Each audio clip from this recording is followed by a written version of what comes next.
Are you interested in understanding GLP-1 medications like Ozempic, Wegovy, or Mounjaro? Then join us on the Plus SideZ Cracking the Obesity Code, the groundbreaking podcast helping people change their lives one episode at a time. The Plus SideZ podcast is a disruptor. We're breaking down barriers, smashing stereotypes, and sharing inspiring stories that'll leave you feeling informed and empowered. Join us every week to learn from doctors who are specialists around GLP-1 medications like Ozempic, Wegovy, or Mounjaro. They'll provide you with science and facts to validate these incredible stories. But that's not all. We'll also bring you the voices of the GLP-1 Mounjaro TikTok community, real people who face the challenges of obesity-related diseases and disorders and discovered the incredible plus sides of GLP-1 medications. Our episodes are filled with heartwarming stories, laughter, and moments of triumph. You'll connect with our amazing community members who are reclaiming their health and experiencing their fullest lives. Are you ready to embark on a journey of discovery and empowerment? Tune in to the Plus SideZ Cracking the Obesity Code, and together we'll change the narrative around obesity and end the stigma. Subscribe now on YouTube or your favorite podcast platform and join our incredible community. Let's celebrate the plus sides of life together, because every story deserves to be heard. Every life deserves to shine, and everyone deserves access to expert knowledge and medication. The Plus SideZ podcast. You're not alone. It's not your fault. Hey, Kat. It's still Halloween to me. Welcome. We're doing a live episode of the Plus SideZ podcast, which we will put on our audio channel. So we're going to do our normal intros and all the things. So, yeah, of course. Welcome, my friends. We're so glad. How are you feeling this morning? Well, it's not morning. It's afternoon now. We usually record at night. After Halloween, I had a good night. Mm-hmm. I slept. Yeah. I slept. I did not sleep much, actually, but I did come back. I was so overstimulated from like all day work and just all the things that were like flying in the air. And then we did trick or treat. And then we came back and I think I took a 2-hour bath. That's sort of my new thing to manage perimenopause and stress and overstimulation. Baths? I'm like, baths. Because you know what? I got strong enough to get up and in and out of my bath. That was my NSV goal.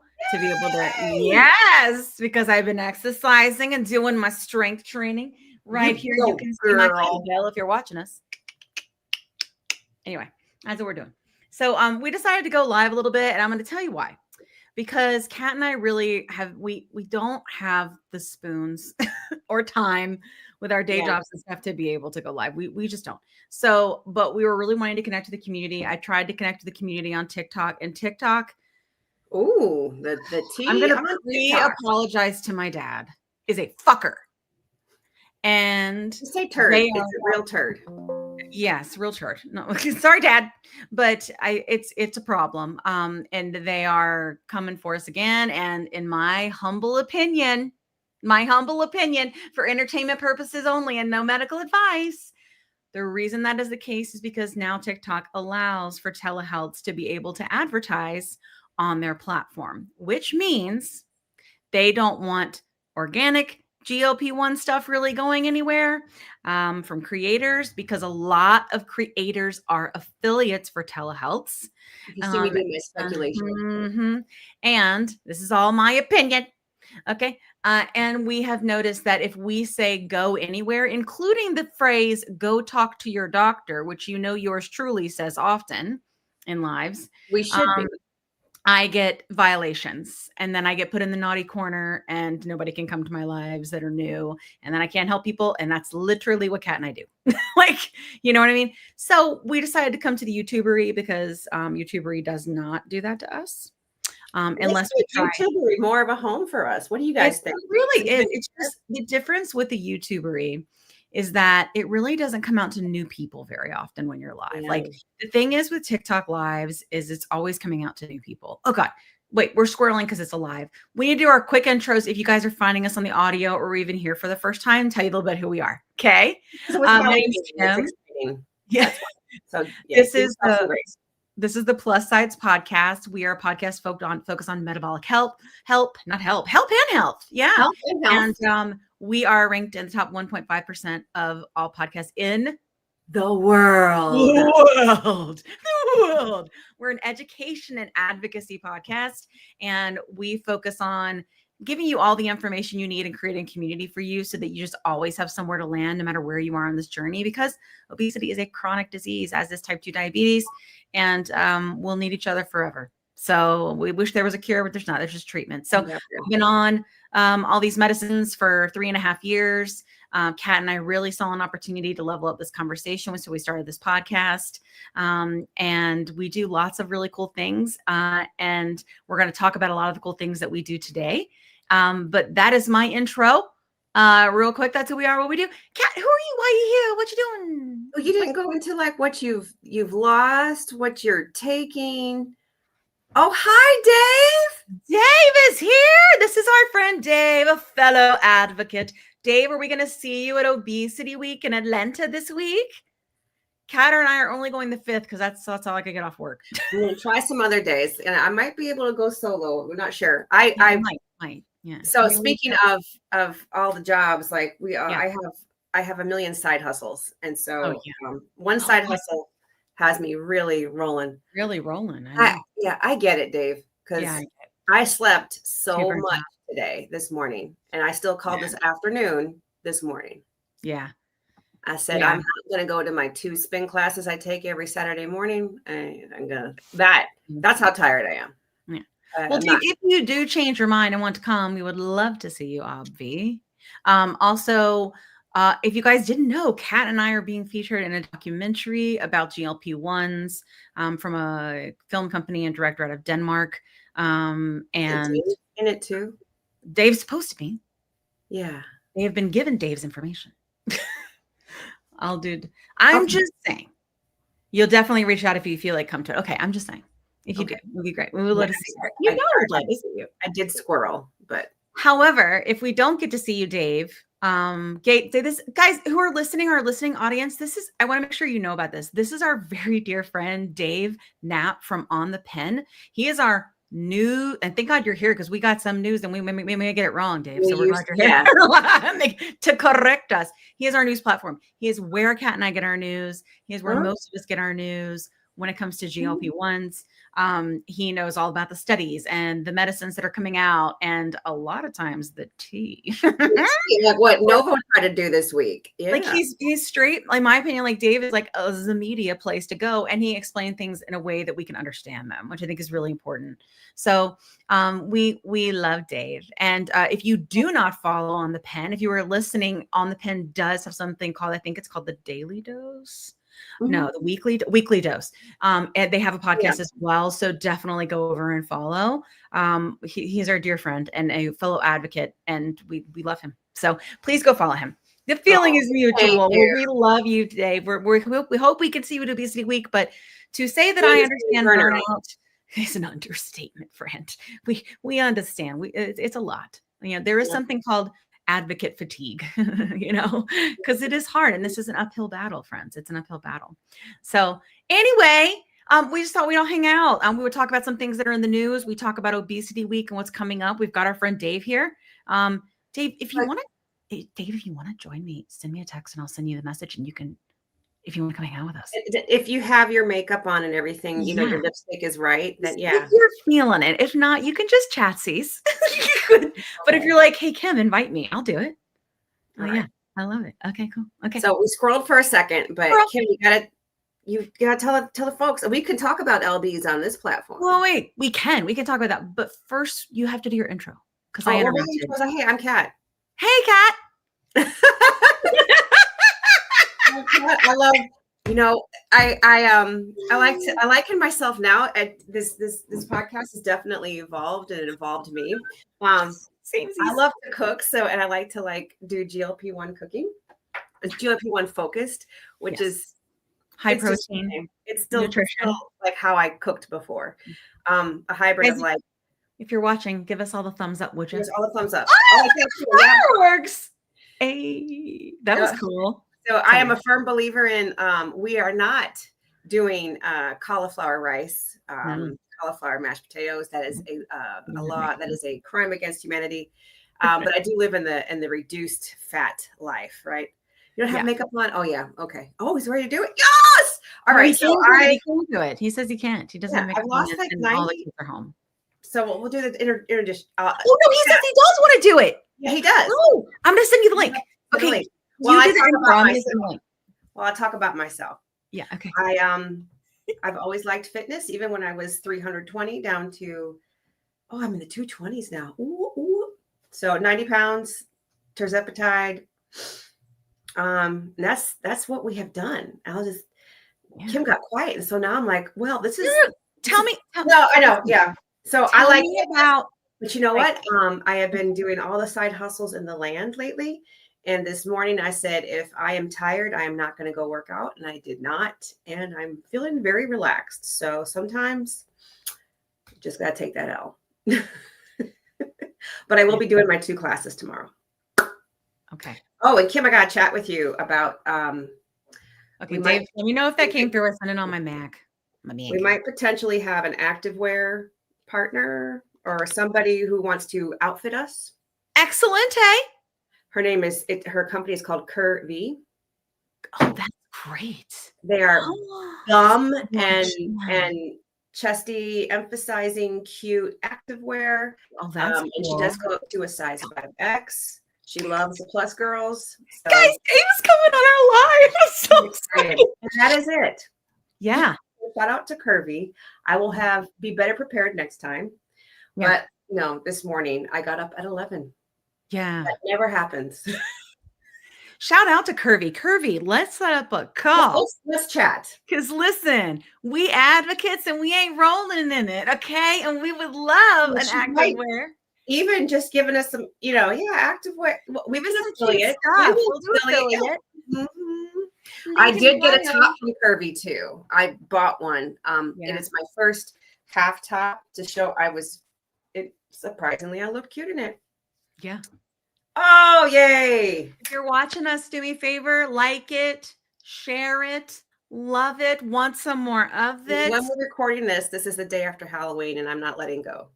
We are most of our most of our stuff is on audio. So I'm kind of a YouTube slack. Okay, I have a Halloween mug for those of us listening. Oh, it's cute. It's so cute. That's right. You have to remember most of our audience is listening. I love it. Oh, I don't know why we decided to do this. I think you have to do the trick with your records. You're getting, you got frozy. I did. Okay, let's talk some stuff before Dave comes. Okay. So, isn't this cool, this new thing where you can pin the things on the screen? I love it.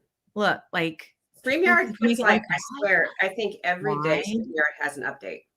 Regular, tall. This is fun. Medium.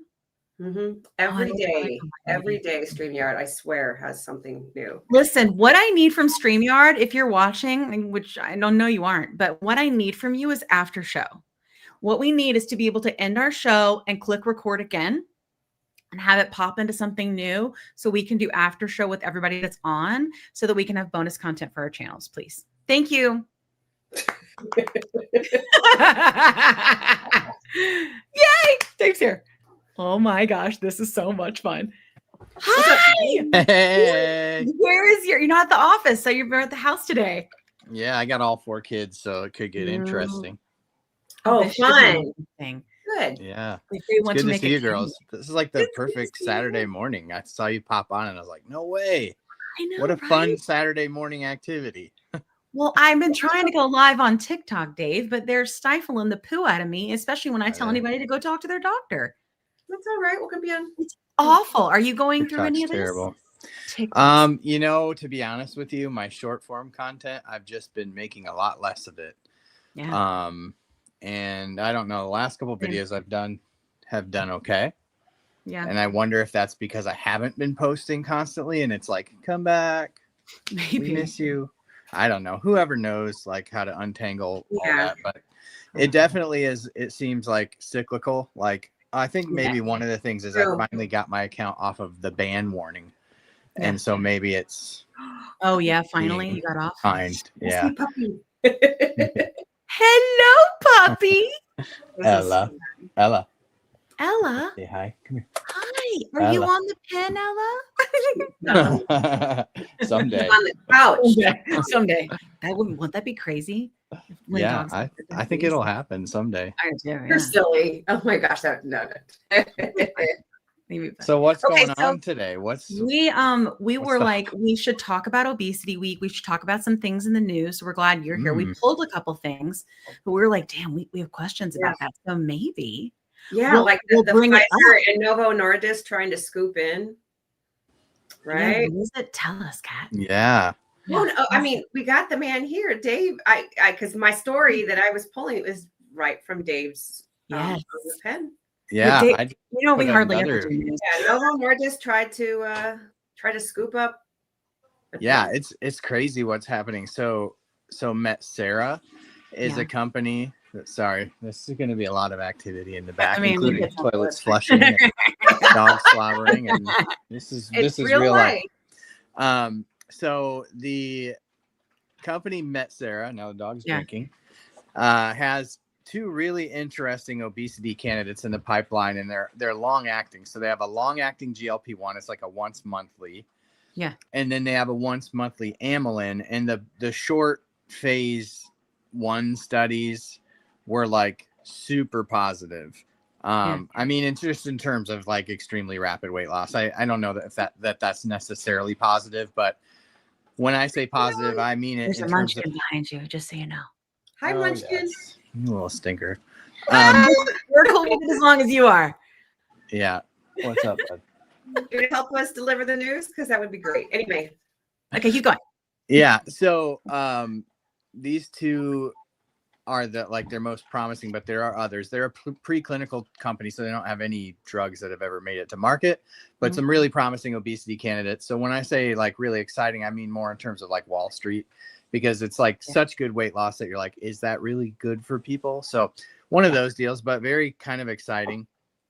And then there's always been rumors that these companies like Metsera or Turn or Viking Therapeutics are going to get scooped up by the bigger ones. And so there was several companies in play that were trying to buy Metsera going back over the last few months, and they were never named. But then there was an announcement made that Pfizer was going to be purchased by or going to purchase Metsera. Okay. And so essentially that deal started to go through. Chill, guys. I Chill. love it. Essentially that deal started to materialize, and there's like a waiting period where the FTC has to approve that like if this merger happens, there won't be any monopoly type of issues coming up. Ben, you gotta sit down, buddy. You don't even have clothes on. You want your first YouTube appearance to be in your undies? I don't think so. Not these days. Not these days. Not these days. We'll put on some pants and then you can come back. Yeah, you get your Right. dad in trouble. Put some clothes on. Yeah, Put don't some do clothes that. Get your dad in trouble. Goodness gracious. These rats. They're just little Feral. little These are feral munchkins. children on They're Saturday. feral, that's all. Yeah. It's from the candy. I know. Everybody's all hopped up. He's got Fun Dip in his hand right now. Oh, Halloween was last night. Yep. It's so like kitty crack for sure. It is. It is. So I enjoy the kitty crack. I should have given these kids a talk before I came on, so I apologize. They're Oh, you can definitely do what you got to do. You know, I love it. This is a good way of telling the news. It's fun. We love kids. We're fans. So okay. So what happens to this deal is at the last minute, like 2 or 3 days ago, Novo Nordisk puts in a higher bid than Pfizer had put in for Metsera, and it was rumored that Novo was one of the previous suitors for Metsera to begin with, but the issue here is that the FTC actually announced yesterday that they were going to fast track the process by which they approve the sale. Like, so they didn't find anything that was obvious in the deal that was going to be problematic. And so that like they kind of like 86 the waiting period to push it through. So essentially where my understanding is now is that if Pfizer wants to go through with the purchase, they have to meet Novo's price, but Novo's offer.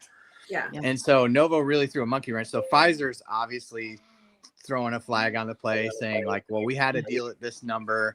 They can't come in at the last minute. So it's going to be very interesting to see how this all sort of pans out over the next couple of weeks. But it's likely at the end of the day that Metsera ends up with Pfizer, I think, based upon, I think the FTC, like they did approve the sale to Pfizer, but I don't know that the FTC would approve the sale to Novo Nordisk because that could present, lack of market competition and things like that. So true. That's kind of where that deal is. And it's, once this deal gets settled, I think you're going to see some others come off the board, like Turn and like my Viking Therapeutics and some of these other companies. Yeah. We can talk about Viking for a while, right? Viking's been noise. Oh yeah, I love Vikings. Of the most exciting ones for me. I remember. Yeah, why do you think it's the most exciting, Dave? I know you've been talking about it for like I feel like a couple of years. Viking's been in the news for a while. Well, Viking is like super exciting because they have a GLP GIP candidate. Yes, you can. And they have a chance at being, from a weight loss perspective, like as good as retatrutide. And we'll get the retatrutide first data on retatrutide, which will include some weight loss at the end of this year. It's actually a study in osteoarthritis, but weight loss is like also an outcome, even though the trial wasn't designed primarily for weight loss. So it's not going to be like the best representation of retatrutide for weight loss, but we will get some retatrutide phase 3 long-term study data this year. But I think Viking could be just as good, and they have the same thing in an injection and in a pill. And so that's, well, as somebody with osteoarthritis, I'm very excited to hear about this. It's going to be interesting. Yeah. I'm curious to see because one of the primary endpoints of the retatrutide study is pain. They've found a way to like measure how the medication improves pain in people with osteoarthritis. So that's like one of the primary outcomes. So how they measure all that, I don't know, but it'll be interesting to see. Crazy. Oh my God. Have you had a reduction in pain, would you say, with tirzepatide? Yeah, because of the inflammation. Like, honestly, I can say that I feel like I had a better sort of like mental health control, if that makes sense, on Ozempic. And then when I switched to Mounjaro, I do feel like my blood sugar was controlled better, but also the inflammation control was better. And that helps against like that inflammation piece with arthritis. And so that allowed for easier movement, more weight loss, all the things. Right.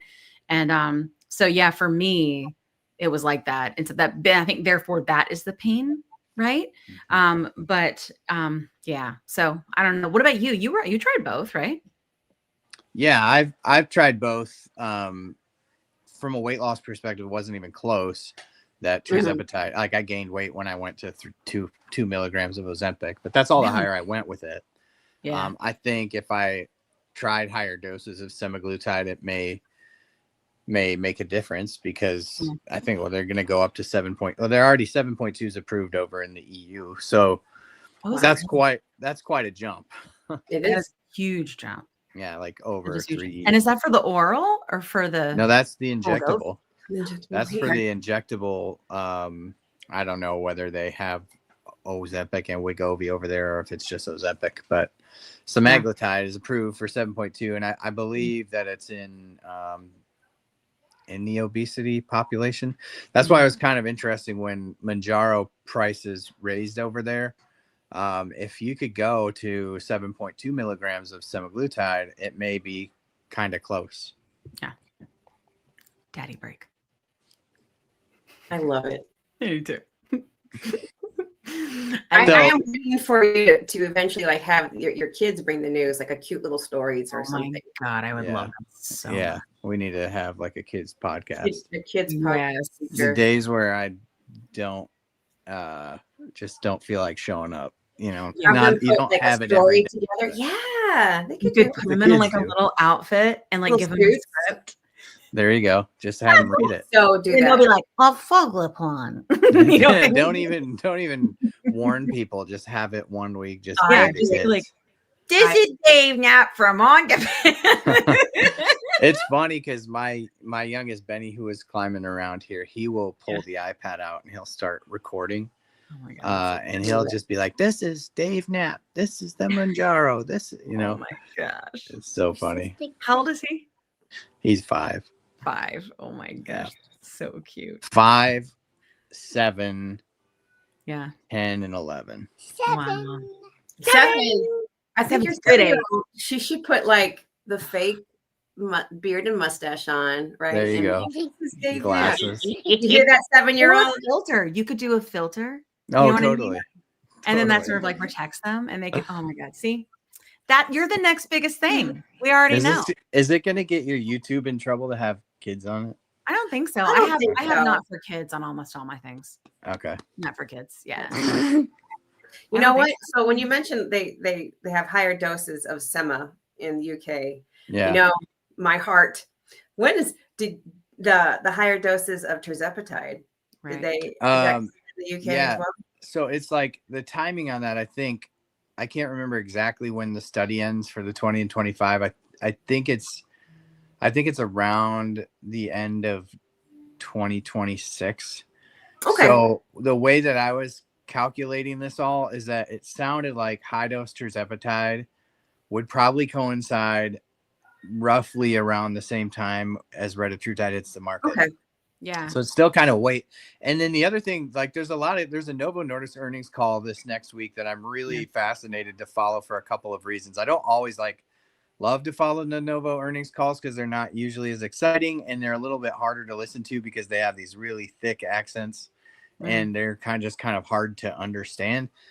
So usually I just kind of wait for the transcript and see if there's anything good. But this one I want to listen to because they could just as easily get 7.2 milligrams of the injectable approved here by the FDA, and they haven't chosen to do that. Why? I don't know. My hypothesis is the weight loss is so close to CagriSema with that drug that they don't want to cannibalize the sales of CagriSema when they launch that in the middle of 2026.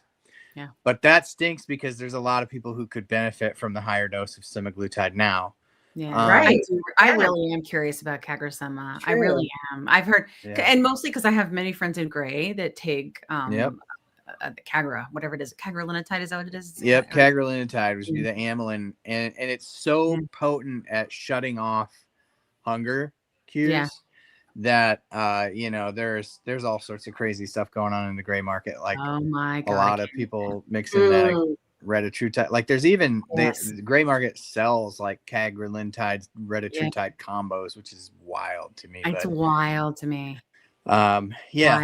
But we have many people that follow us that are gray, and for sure, like they're definitely approaching it not like I would say like obesity care, and more like, because they don't have a doctor prescribing. It's more like a peptide and cycling peptides. Like they'll do retatrutide for a while, and then they'll take a break and do CagriSema or not CagriSema, cagrilinotide.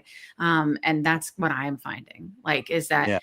That they're just kind of like they're looking at it like a peptide, like a supplement, and which I think there's a reasonable argument to be made in some ways. I mean, there's like we could even talk about like the microdosing's a hot topic right now, and I just saw what's the doctor that we love so much, this endocrinologist, she was just posting about it, about the New York Endo. New York Endo, but her name, she's got a big long name and I just can't remember. Dr. Silas Whalen. Silas Whalen. Yes, she was. I never forget Whalen because I think of Kirk Whalen, the saxophone. Everything goes back to music. The saxophonist. Sorry. It's Lum. Okay. Anyway, Foxhole. Let's go back to Use a mnemonic device.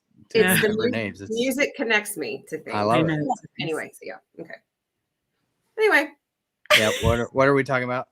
Oh yeah, I forgot squirrel. New York Endo, Dr. New York Endo, and about microdosing. Yeah. Yeah. So the microdosing topic, there's a lot of of the louder voices in medicine that are like, it's not evidence-based. It's not about like, how much more evidence do we need to see that specifically for semaglutide, the GLP-1 receptor agonism has benefits that are not necessarily dose dependent. I just, this is just a guy on YouTube, but I live in this world as much as anybody else. And I've read as much as anybody else on these studies. And it's just hard to deny that for I think most people that live in the West who consume the foods that we consume, take the drugs that we take, drink the things that we drink, that these are an antidote to something that has been messed up. Poisoning us. Poisoning. Yeah. It's like, it is the antidote. And I think like, even for people who are not obese or overweight, I think they're starting to understand and read some of the stuff and say, hey, this might be beneficial for me. And so like, to your original point about the grays and cycling peptides, and like, I don't think it's without merit. And so, and also from the side of people who do have severe obesity, what is the tax that somebody's going to have to pay metabolically for getting ineffective treatment for the next 2 years while they wait for the brand name to come out, and then God knows whether they'll have insurance coverage for it or not. I do understand and do support people who want to explore options that may help them live longer. Is there risk involved? Yeah, but again, it's like we say with the branded drugs or the compounded drugs, we do know the cost of living with obesity. We do know the increased risk of cardiovascular events and cancer and all of these things. And, to go an extra 2 years waiting, you have to weigh the risk, I guess. And people ought to have the autonomy to do that. That said, that is a very kind of scary world because you hear a lot of scary stories about. Yeah. I mean, you do. I mean, I think like, pretty much everybody I know that, follows us or that I'm connected with, I have so many friends on Gray I didn't know, and have said like, look, it's still at the end of the day, it's the last resort. Like it just is. It's the last resort.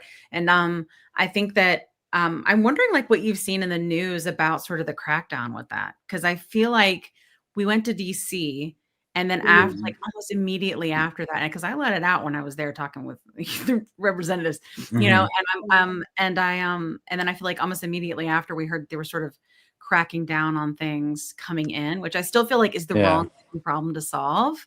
You know what I mean? Like they're still solving for the wrong problem. Like, they're like, let's stop the bleeding. And you're like, wrong bleeding, dude, like, but curious what your thoughts and what you've seen. Not versus a Band-Aid, right? Yeah, exactly. I mean, I think each lever of the government has its own sort of interest that they're trying to protect. And I think what we've seen has been reasonable. I mean, you shouldn't, you think about these peptides that are coming from overseas, they get these, places to test them or whatever. But, from everything I understand about peptides, they have to be held properly.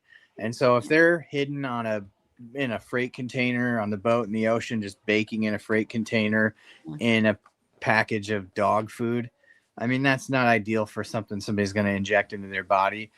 So I do think it's incumbent upon the government to monitor that stuff and be aware of what's going on. And I don't feel like they've overstepped or gone to any sort of extremes. I mean, it's still readily available. And I think anymore, it's so big that a lot of the gray market stuff has popped up, on the shores of the United States so that, it doesn't have to be imported. Peptide manufacturers, like I've even heard stories of people that are buying the machines to make their own peptides. Like it's wild to me, but I think the lengths that people will go to get access to treatment for whatever they're looking for is pretty extreme. So yeah, for sure. Yeah, I don't have a problem with I like some of the moves, like with the FDA green list of API manufacturers. I think that's a good way for even transparency and compounding. I realize that's not what it was created for, but But I think it'd be a good benchmark for people to know, like, hey, if you really care about where the API is coming from in your compounds, good way to know is whether, because essentially the green list is just the FDA saying, all right, these are the places we've inspected and we believe are good to go. Yeah. And they're going to get an easy pass, from an import standpoint. Yeah. I think it's a good barometer of where your stuff is coming from if you care about that. And that's just the whole thing. A phrase I keep coming back to is, I think people, if they thought that they were going to get thin, and I honestly think for most people that's the driver. It's not health, it's thinness. I don't think that's everybody, but I do think it is the initial. I understand it. Yeah, the I initial. think when you first start, Dave, the initial, unless unless you have diabetes, right? Like, because then you're like, I just need to not lose a limb. Like, you're sort of in that, I think, mindset, right? Mm-hmm. I need to have circulation in my feet. Like, like you're thinking that way. But like, I was thinking, like, I do feel like in the beginning, even with Kat and I, it was about losing weight, because every time we've gone to the doctor ever, that's the thing we're solving for. Got to lose some weight, got to eat less, got to move more. Yeah. So in our minds, I mean, that's still why I use before and afters to pull people in, because I know that's how they think. The minute I get them in, I go, let's talk about why this isn't about weight loss. Right. Yeah. But I think that's a lot of why people do it. And then, and then I think that people do at some point have the realization, right? And I wait for them to have it, because when I scroll and I see people that are still in sort of this like accountability, this is what I ate, this was my shot day, this was my weigh-in day, I'm up 1/2 pound, I'm down 3/4 of a pound. Like, I see them in this like perpetual cycle of thinking this, but I know that they have to get there. And then I'm not their big sister. Like, all I can do is have the podcast. And it took me forever to get there, to realize that it's just not about that number. It's not, Yeah. And I think it's definitely an evolution. It really is. Yeah. Yeah. What were you going to say, Kat? I was going to say that's the same. Like, it's just human nature. Yeah. When you first start, like, oh, am I going to get really skinny? That's what I want. That's what I want. Yeah. And people will, I mean, if you think about all the diet pills that I purchased online, from infomercials, from all that crap, I think, like, how much money a lot of us have sunk into that big hope, right? God, so much money. We could probably retire on the money back.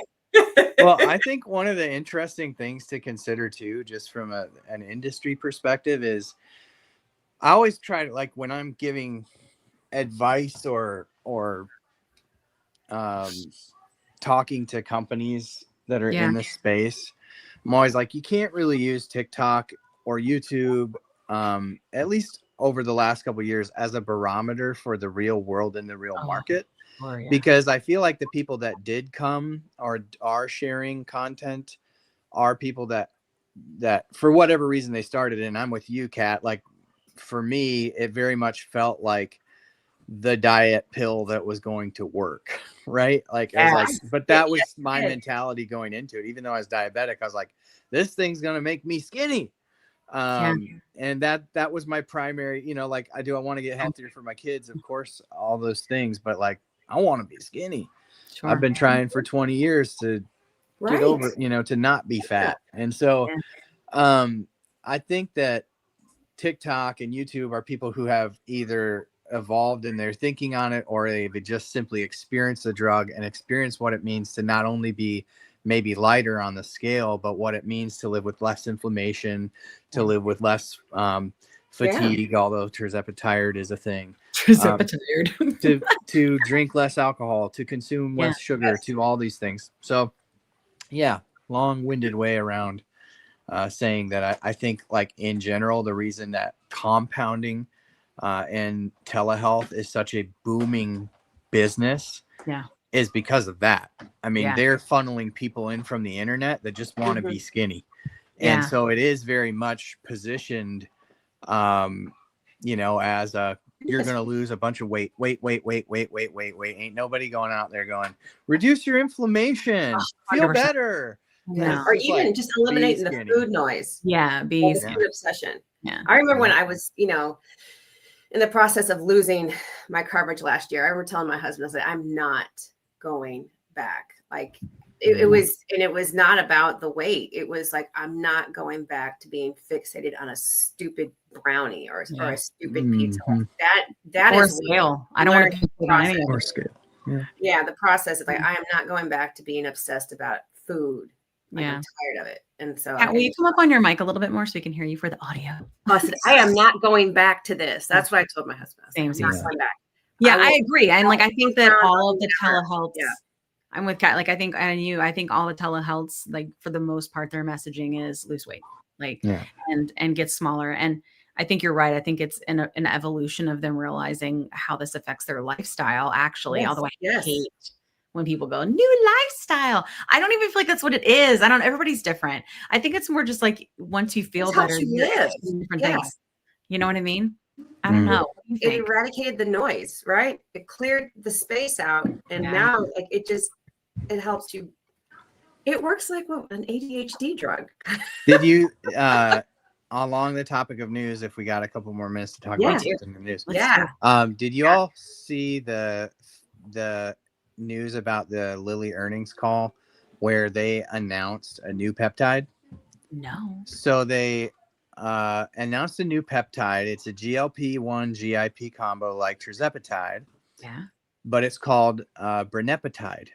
And the studies, the phase 2 studies, will all focus around alcohol use disorder, opioid abuse, and for some reason asthma. So there's some. So it's all fascinating. Yeah, it's all neurological connected things. But somebody was arguing with me like, this is just tirzepatide rebranding. They're trying to find a way. Like, no, I actually don't think so, because when you think about Viking Therapeutics, that's GLP. VK2735 is GLP GIP. Just because GLP GIP combos have been used, it doesn't mean that they're the same. It's like, I don't know, a crude analogy would be like a mixed drink. You can have a Captain and Coke, and then you can have a Captain and Coke. Like you can mess with the degree to which you're getting different activity on which receptors. Absolutely. And I think in doing so, what they're particularly trying to hone in on is what kind of formulation do we need where we can exacerbate those effects of people who are using tirzepatide for obesity or diabetes, who are seeing a reduction in alcohol, but let's like hone in on what exactly is causing that. And then let's hit those receptors even harder and greater magnitude. And so it'll be interesting. Like, it may not even be as effective at weight loss because that's not the primary driver here. And that's the other thing is you almost kind of need a incretin solution that if you're going to prescribe it for alcohol, like there's a lot of people that are alcoholics that you don't want them getting skinnier because they've given up eating because they just drink all the time. And so I realize it's a tough conversation for some people and probably a trigger for some people, but I do think that this is amazing to think about Lilly, and you couple that with some of the other news articles. Like, I feel like a lot of people can cover the news, but I think what's unique about what I've been doing for the last 3 years is like there's just a web, and I just kind of in my brain can see how it all connects. And like you see the connection with Lilly and NVIDIA last week, where they're going to basically have supercomputers that can help to drive drug discovery. And so when we talk about like honing in on molecules that may help with this or that, they may be able to find an incretin that maximizes the neurological benefits and mutes the weight loss side effects. Yeah. You know what I'm saying? So interesting. Yeah, Dave, I feel like that's true. Like in terms of like the way that your platform works, especially over the past, I would say like 6 to 8 months, like it's very much like the news in this space is whiplash, right? Like if you're just sitting and you're trying to ingest, like all the things are coming through, you're like, one, what does this really mean? Because they usually use language you don't understand. And what does this mean for me? And how is it connected to the bigger picture? And I feel like your messaging is very much centered around that. And it helps me considerably because I ain't got no time to read all that stuff. So I need to break it down. I love in your emails. People, if you I love it. You guys have to join Dave's Substack. It's great. You don't have to worry about the algorithm coming to you. You get it it's about every other day or so when you get it. Yeah. Hop on Sometimes. YouTube and watch his shorts great. while you work. That's what I do. Yeah. Nice. Or Well, thank listen you while for I'm the working. plug. Yeah. Yeah. I was going to say, so with brenipatide, that made me think about like the way tirzepatide and semaglutide have helped with cravings. It's been my experience with a lot of recovering addicts that I know, the sweet tooth is so profound among recovering addicts. And I wonder if, I'm just thinking way ahead. This is like these scenarios. I wonder if it would, because sugar is also a mind altering substance as well. Sure, So I wonder if it would dull that sweet craving too. Like, well, I think there's been studies with semaglutide that have shown that very thing. In fact, one of the interesting studies that I saw, and this is going back 2 years or so in the wintertime, there's a study released that was looking at the fact that semaglutide actually over time changes your taste buds. So sugar obviously being something that gets affected by that, or sugar consumption, because if it's not tasting the same, you're not getting that same sort of signaling to your brain. The other thing is, and this was maybe one of the weirdest things early on that I discovered, was that you have these lifelong black coffee drinkers. They drink, they're like, maybe this is the two of you. It's not ever been me, but like they can't function until they've had their coffee. And all of a sudden these people aren't even drinking coffee in the morning anymore. They don't want it. Yeah. Like, whoa, right? I was like that when I was pregnant. And it wasn't because I was like for not being pregnant. I just was like, I love the taste of coffee. I drink decaf if I have to. I just like the taste. But I get it though. That jolt is nice. Do you remember, Dave, when you were talking about, like, it was like a couple years ago, we were talking specifically about like how when tirzepatide came out, how it only has a little bit of GLP-1 versus how much GIP, right? Yeah. 5 to 1. Yeah. 5 to 1. Yeah. So like when you're talking about like the whole idea of like it maybe increasing a little more GLP-1, decreasing some GIP or whatever, like that's what you're talking about in terms of hitting the receptors, right? Yeah, exactly. I don't know how to say that scientifically. I don't but either. Yes, that's exactly what I was trying to, just the ratio to which there's activity on the receptors can be different. And so even like when you look at retatrutide, I think, and I may be speaking out of turn because it's been a couple of years since I made this video too, but I think with retatrutide, so if you consider tirzepatide 5 to 1 GIP to GLP-1, retatrutide is like 15 to 1 GIP to GLP-1. So they really ramped up the GIP in retatrutide. So retatrutide is like an extreme GIP medicine, and then adding the glucagon for what they took away in GLP-1, adding glucagon just adds that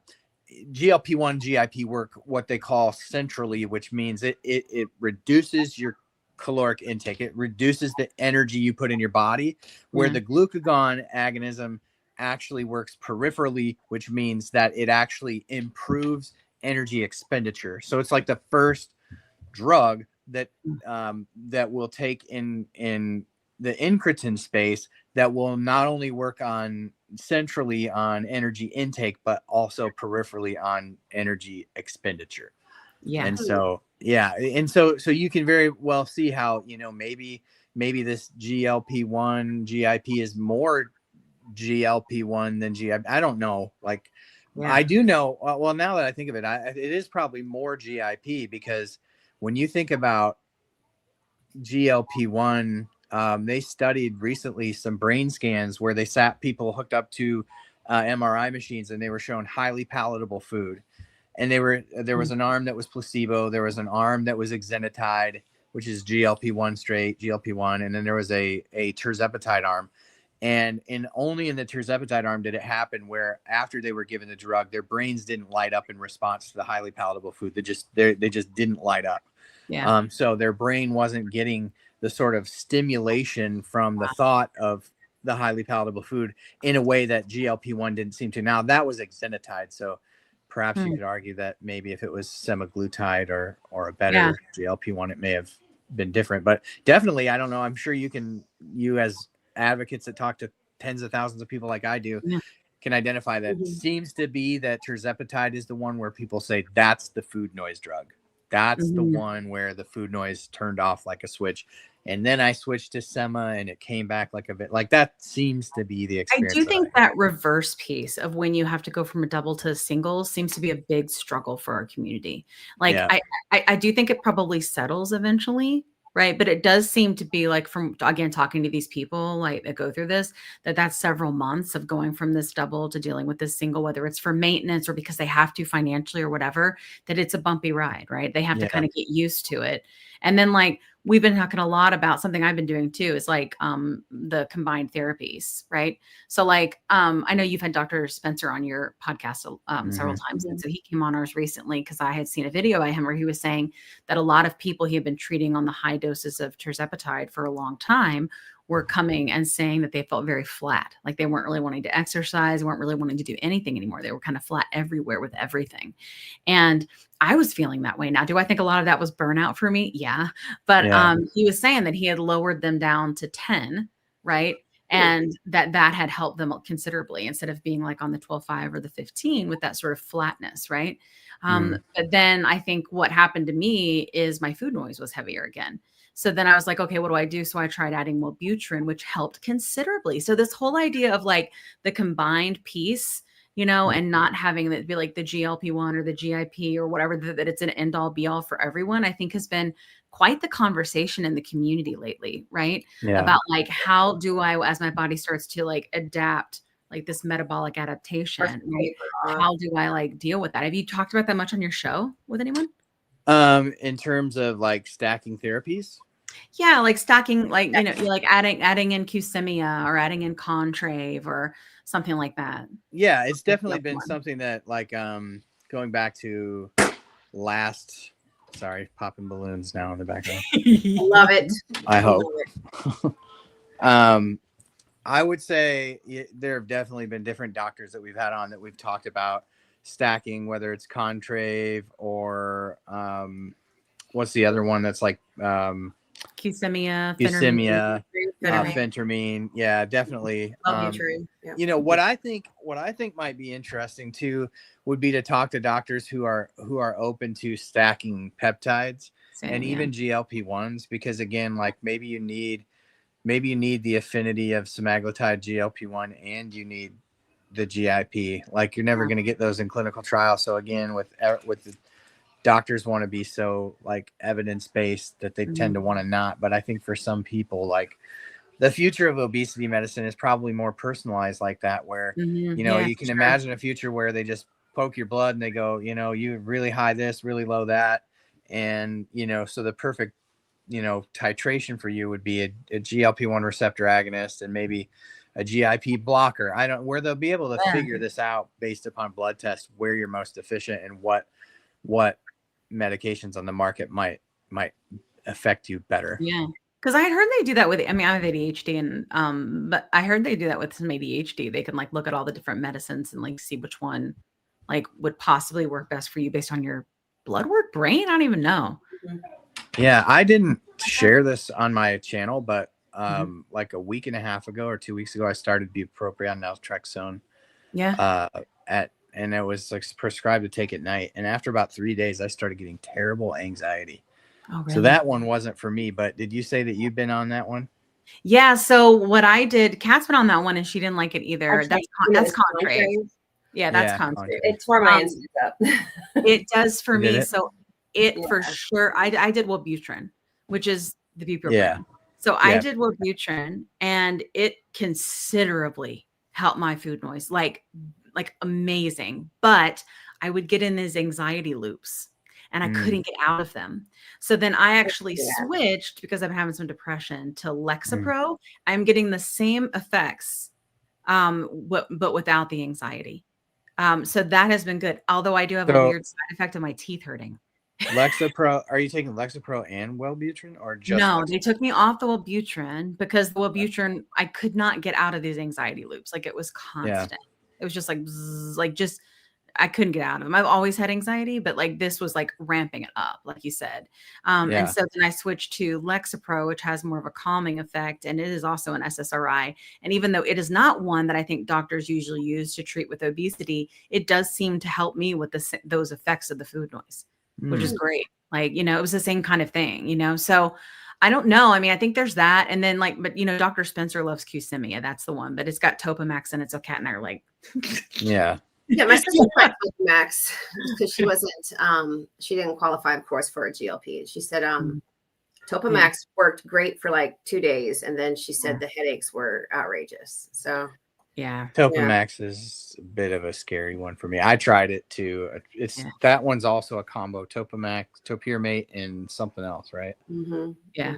Is that one maybe Topiramate and phentermine? I feel like it's phentermine. Yeah, I think it's phentermine. That's phentermine. Yeah, that would probably because it's low dose. That's what Dr. Spencer, because I was like, I hate that, Dr. Spencer, and he was like, no, it's really low dose, and then with some phentermine and the combination. That's what he was saying. Yeah. I mean, more power to people that are getting help with those, but I do look forward to the day where we can just do it with the peptides. But same. Yeah, hallelujah. It's great that the Lexapro is working well for you because like for me, other than the teeth thing is hard. Like weird. That is a weird one. It's one of the things with SSRIs that you can have is like a clenching or a grinding of your teeth, and so it makes them hurt and really sensitive. So I'm actually taking something else that does help me with that like sensation, not to do it as much, but you have to take it like 2 or 3 times a day. But it does help. But I'm hoping this is like a temporary side effect. Like it's one of the ones after a few months it like goes away. If not, then we gotta rethink about things. What a process it is. I know, it's awful. It really is. Yeah. So if you were to come to Obesity Week this week, next week, which we know you may not, but that's cool. Yeah. So we're seeing that they're focusing a lot in terms of like their panels on sort of this idea of preservation of muscle, right? Or lean body mass. And then a lot on sort of like, what if you come off, or like maintenance in general, right? Yeah. That seems, it feels a little behind that the doctors are talking about this now. And we've been talking about it for 2 or 3 years, but what are you thinking about that? Well, first of all, that was my experience with Obesity Week last year. Listening to what I listened to, I was like, man, these people are so out of touch in terms of like what's really going on.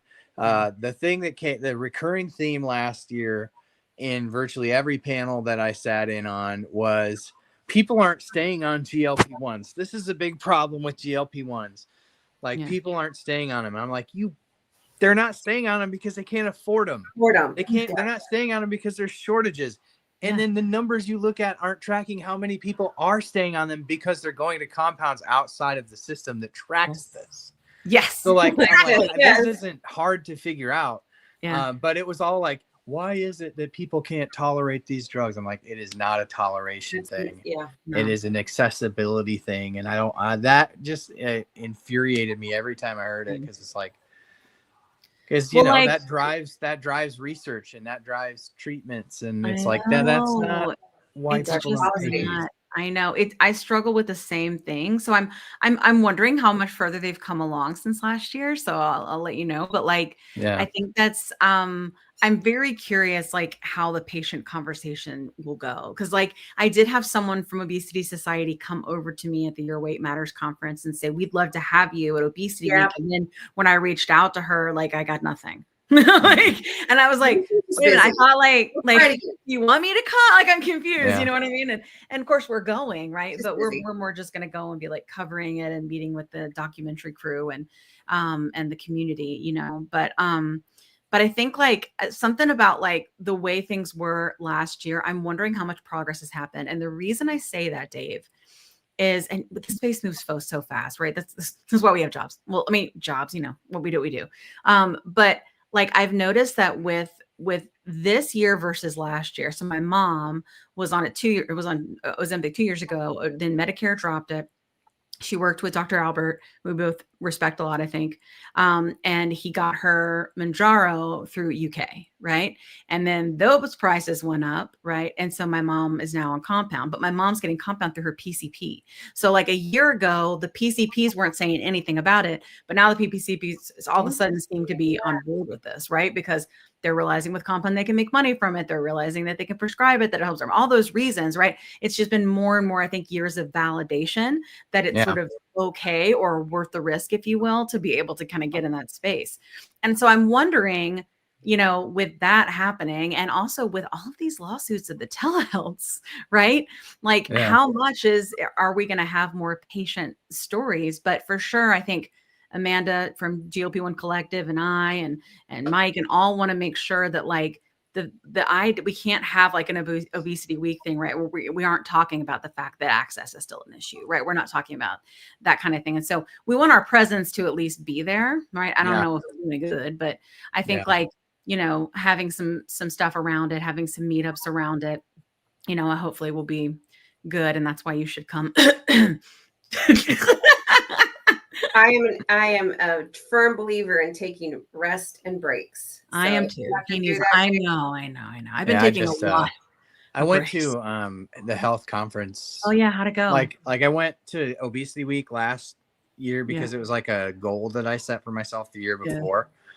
And then I was mad that I didn't go to health last year because they were just too close to each other. But last year I didn't have the money to do both, and I didn't have the time to do both because I had a day job. This year I have the bandwidth to do both, but I'm just like, I don't know, I'm just tired. And Obesity Week, I mean, I'm very bipolar about the Obesity Society. Same. Yeah. I feel like the Obesity Society kind of the same way like I do about our entire healthcare system. Like, I love it because I love our healthcare system because it's given us the innovation that allows my wife with rheumatoid arthritis to still be around and not be decrepit. I hate our healthcare system because that drug costs $4,000 a month. Yeah, it's insane. I love the Obesity Society because without them, we're not talking about obesity as a disease, and we definitely don't have the drugs that we have today. The Obesity Society also drives me nuts because they're not a patient-focused organization. They're a medical-focused organization, and in doing so, they're sponsored by the pharmaceutical companies who would have them believe that people are taking their life in their hands by using compounds, which is just so disingenuous. And so everything you see come out about everything's anti-compound. So but there's millions of people who are getting healthy in large part because of the access to care that they're getting through telehealth, and they don't want anything to do with telehealth companies unless these telehealth companies have denounced compounds. And it's just so I'm bipolar about it. I think the thing about the obesity week that people will find interesting is you will get the chance to meet pharmaceutical people, and you'll realize that these are just very, very smart people with really good hearts inside of a broken system, but that are thankfully working very hard to develop antidotes to disease. You'll get to meet the doctors like Dr. Spencer and Dr. Mike Albert, and some of those names that you're used to seeing on your TikTok. And you'll see that they too are very compassionate people too, despite the fact that they both tend to toe the big pharma line when it comes to compounds. Right. But very compassionate and very intelligent people. But everything is so clinical there. Everything is so clinical. I would, for everyone who's going to Obesity Week, and that ultimately will leave and probably like, have a good time meeting people within the community and stuff, but like the actual show might leave them frustrated. I would strongly recommend that they get involved with the Obesity Action Coalition, which is a more patient-centric organization. And while there is some of those elements of anti-compound and big pharma nearness, they are genuinely wonderful. Like they're us. They're us. OAC is made up of people with obesity who are fighting to get coverage for everybody. And so that's probably where I wish that the community would turn their focus to a little bit more is the OAC and embracing them. Like, myself, and I think that I see you on the emails too, but other creators have been, getting with them on a monthly basis and just talking through like, hey, here's the disconnects that we see and the messaging that y'all are putting out. And this is what the community, we're just being a community voice within that organization. So that would be like, probably where our time would be better spent. Yeah. And they're going to have another, like that's Dave and I finally got to meet in person when we went to the Your Weight Matters conference, and I It am was awesome. so glad that we did. I thought it was such a great experience. Yeah. And Dave did help us with our sponsorship put over the top, by the way. I'm just saying, because we were like, oh, what are we gonna do? We're gonna drive all the way to DC, and we did. We figured it out, you know. You did it.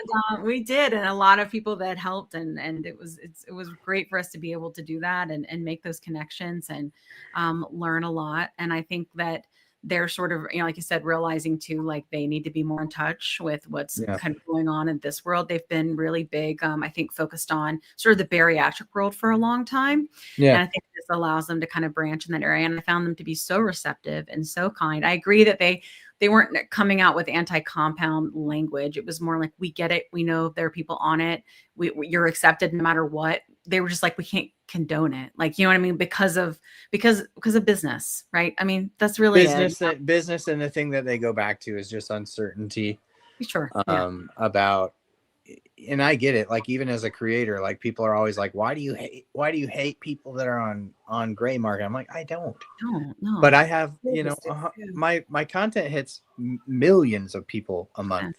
And so when you're putting out messaging, like there's too wide of a spectrum of what that means for people. And it's just not safe for me to put a rubber stamp on it, because people care what I think and will make decisions based upon what I think and what I say. And so, like, do I think that's why I always say, like, I get it. And people should have the autonomy to figure out what they need to do for themselves. But that's where I like kind of empathize with the OAC, because I go like, okay, when you're an organization and your number one goal is to get coverage for obesity medicine for everybody, like there's enough common ground there. We don't need them to be perfect on compounds. And the fact that they embrace us at all, I think is and they were so great about it. And they're gonna have, so y'all need to come. Like, that's one thing Dave and I said, we were talking.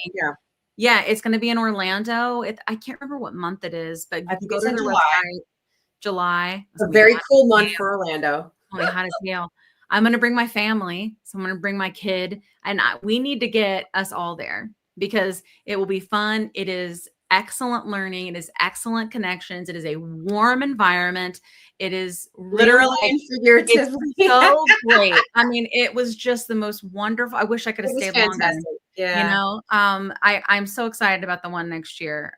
So definitely want to make sure that we do that. So we'll let you know how things are going from like, honestly, the reason we're going to Obesity Week is because it's in Atlanta. We live here, you know, we're just going one day. We're not going to the whole hoopla, you know? Yeah. If I do it, it might be one of those deals where I fly in as early as I can get there, and I stay there for the day, and I stay overnight, and then I leave the next day.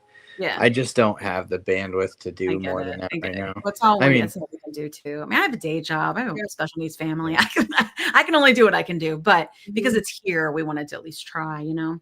Yeah. So, it's nice that it's there. I am excited I am going to have candid conversations in the way that I do, where I'm going to be like, do you guys know how behind you are? Like from where we are? Like, because I think like something I've been really trying to focus on the pod and even in my content lately is that we do need to heal this like relationship between patient and provider. Because ultimately, if you think about it, Dave, like we do a live, and the amount of people that will come to us first to talk about how to manage a side effect or how to manage a stall or how to manage any of these things before they talk to their doctor is vast. And it's because they don't trust them, even though their doctors are the one that are prescribing it. They trust us. And I think that gap is huge. And I think that our platforms will continue to grow because of that gap. But I do feel like we need to do more where we're putting things back on them. And when we're advocating, or we're walking in with an article from you, or we're walking in with an episode of the podcast, where we're pushing more back, because we need to get to where they know more than us. And right now we know more than them. And that's insane. Not obviously, like, you know, the specialists, right? But like the PCPs and stuff, you know? Yeah. And that's concerning. We need to fix it. Like abandoning it and doing what we do now, I do not think is the way, because there are plenty of people on the internet that don't know what they're talking about. And to be honest with you, I'm not either. You know what I mean? I'm just telling you what Jamie always says, right? I'm a Jamie expert. I'm not a medical expert, because I'm a chem expert, you know, and I can sort of do what you do in terms of like attunement, where I can see the big broader picture kind of all connected, you know. But I think that we have to find a way where we are empowered, right, with this message so that we can have these conversations with our doctor. I don't even care if we send them an email in the portal with a link, something to where they need to take that step and be accountable for treating us and giving us the care that we're, I think, worthy of, So I really want to fix that. I don't know how, because it doesn't seem to be getting a whole lot better, I agree.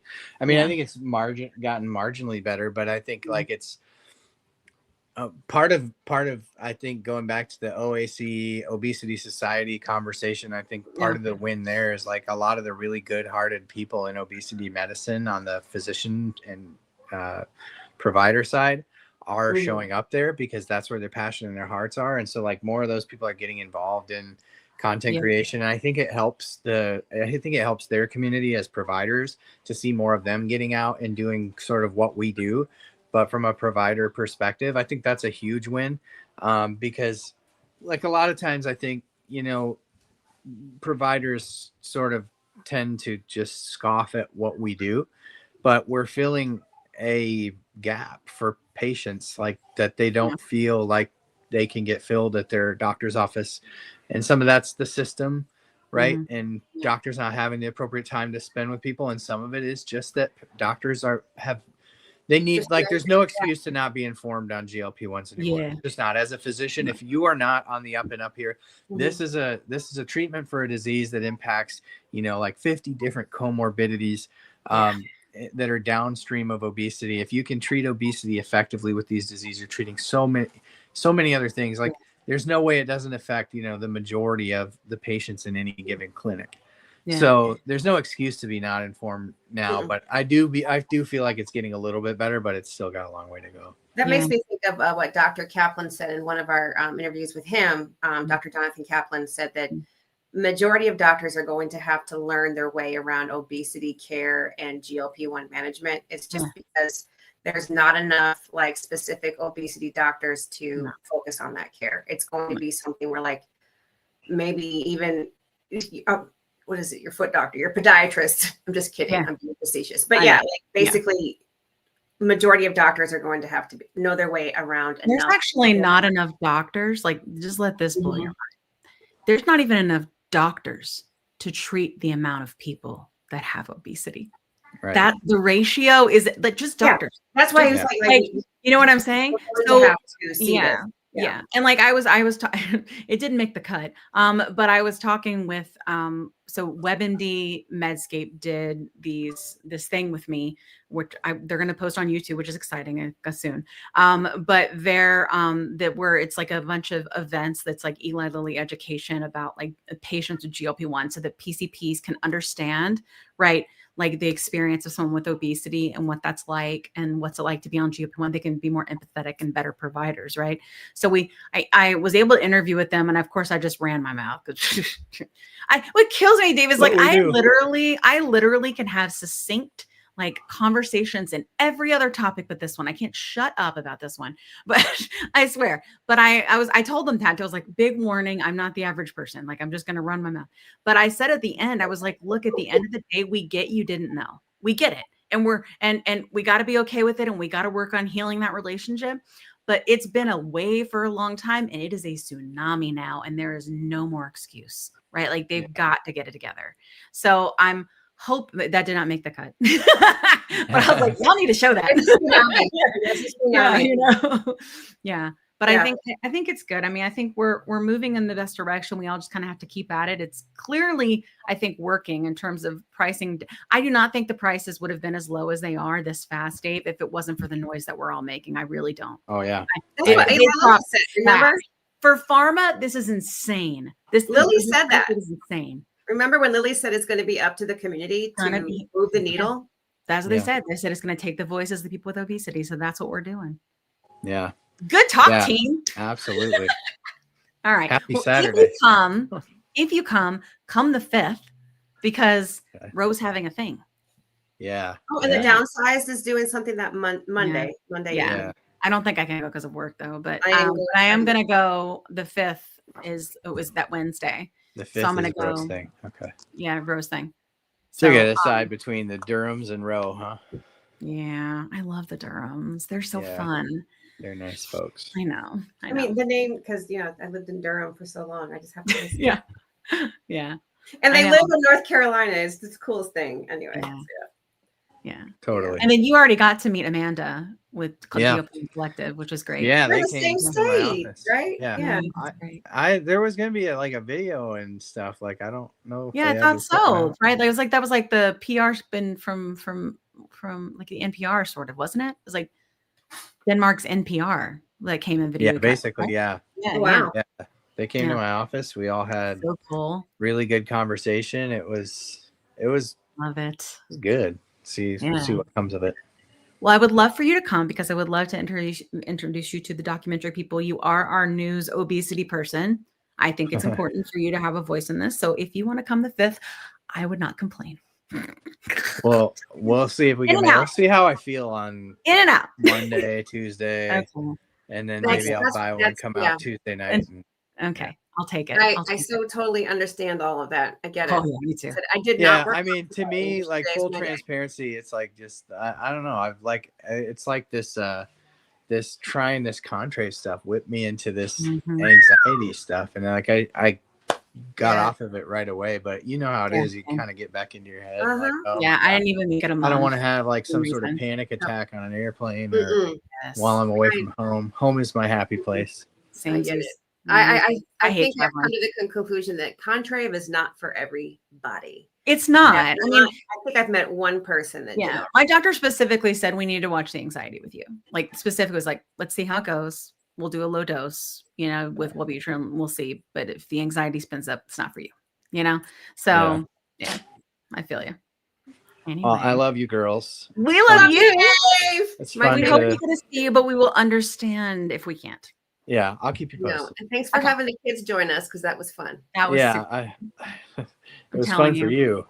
I can stressed out. I get it. This is Dana from On the Pen with the beard. I expected. I expected a Kids on the Pen episode. I think Kids on the Pen. There you go, Coop. You want to do a podcast sometime? Yes, I love that. Yeah, I love his voice. He's like, yes, emphatically. Yes. Oh my God, Warren wants to do one too. My son. And I'm like, you have to wear. I was like, you have to put a mask on or something. Like, they could do, they could do podcasts about what it's like to have parents that are completely engrossed in their own advocacy and totally do that, Dave. We did. That would be so funny. We could have lots of. That would be the funnest thing. I'm excited. Me too. There's a future here. There's now a future. Taking sponsors. Auntie here supports it. Everybody vote. I need thumbs up. I need things in the chat, comments in the chat. I need emails sent to us if that's what you want. They have to wear masks or filters. That's the rule. But other than that, something. All right, funny. Go rest. I can tell you need it. Thanks for coming and talking to us and getting the news straight. Yeah. Go and join the Substack. It's on the pen. I will do that. Go join it. That's the most important place to go. If you don't go yet, my audio. Obesity.news. Obesity.news. Easiest way to take you to the Substack. Perfect. That's where you can get all the things in the land. Thanks for coming, Dave. Thanks, girls. Good to see you. We love you. Love you, Dave. As you can see, guys, we have lots of really cool things happening. I think, I don't know the future of TikTok and all that nonsense, but we're going to probably be doing more lives here on YouTube. Like maybe just me, maybe it's just Kat. We're just gonna do more lives here and engage with you guys, and as opposed to, I think, TikTok, at least for me, it's just not worth my time anymore. So let's focus on YouTube. They love us. We also love YouTube. Like, on the tubes. The issue with YouTube, honestly, is just that the lives don't get pushed out. Like, get pushed out. The on demand, at least we have the on demand piece. You know what I mean? Where other people find us after the fact, but we want to engage with our community. Like, we want to come to comment. Like, we try to stream on IG, but when we stream on IG, you guys have to come over to YouTube because we can't see the comments that you have. So like, I have to go back and forth. They don't pin. It's not like a straight integration, So because of that, like, I can't, we want to engage with you though. That's, remember, like, Kat and I go to, Obesity Society, we go to Obesity Action Coalition, we go to DC. Like, we need to be representative of the community voice as a whole and not just our perspectives. Like ultimately, we are middle-class white women. Like this is something to think about. Like we are different. Everybody has different perspectives. So we need to know what it's like for everyone. We need to know different ages, different races, different genders. Like we need to know what it's like for you so that we can properly represent you in the best way possible, because that's what we want to do, right? So please come and chat with us. We need you. We need you. Okay. Also, if you're watching or listening, email me and Kat. Okay. You could just do the plussides@gmail.com and send us your like GLP-1 confessions, stories. Right? Like I had like Michelle. Blow up the bathroom, excuse me, and blow up meaning, did you have a large movement in Barnes and Noble? Did you have a large movement? Did you eat macaroni and cheese when you first tried your Zeppetide and explode? Hello, right here. Without an extra pair of underwear. Me. That's me. So, you know, we need to know, because I think that it's important people understand, like, most of us have done this wrong because nobody was around to teach us what was right. Like, or there weren't enough people to teach us what was right. You know, we talk so much about like, you know, the medical, the scientific, let's lighten it up a little bit. Let's be silly. So, and there might be some other things. Yeah. Kat and I want to do more things where we have some episodes that are a little lighter, right? Where it's not always, you know, like where we're hearing from the community too, where we're having conversations about, so like, for example, Kat, producer Kat, is working on, why don't you tell us the 2 episodes that you're working on? A men's forum, and also just a plus size fitness, just living in the world in a plus sized body. Yeah. Loving fitness. That was my life for, rooted from the beginning to just now 2025.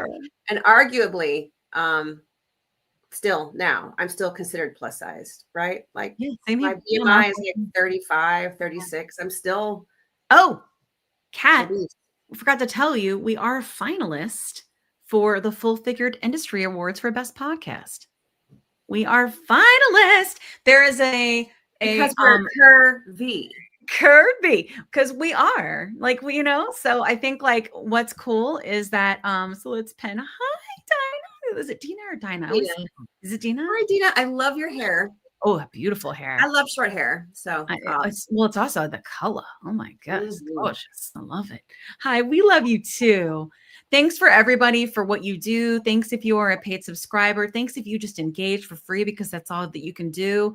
Like everything you do helps us so much to keep us going, because I'm not going to lie, guys, this is a major production and it is a ton of work. so when you help us, shows up and shows out. And that's what we need. This is a strong community, guys. If there is any sick community that is going to change things, it is going to be us. And we are changing things together. So we love that you're here. We love you. We've got really good stuff coming. We've got a men's roundtable coming, you said. We've got, we're going to interview some people in the community that are not on GLP-1s that struggle with obesity to get different perspective.